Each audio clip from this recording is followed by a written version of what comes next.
माझ्या सर्व कामगार मित्रांनो नमस्कार. हल्ली महाराष्ट्र सरकारने खाजगी उद्योगात म्हणजे प्रायव्हेट सेक्टरमध्ये काम करणाऱ्या कामगारांचे वाढीव महागाई भत्ते दिनांक 5/2/2024 प्रदर्शित करण्यात आलेले आहे. तारीख आपण बघू शकता.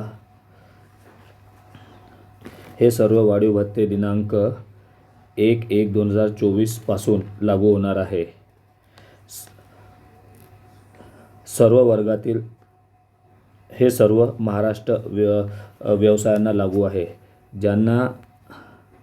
ज्या कामगारांना याची प्रत हवी असेल त्यांनी कमेंट बॉक्समध्ये कमेंट करावे. धन्यवाद.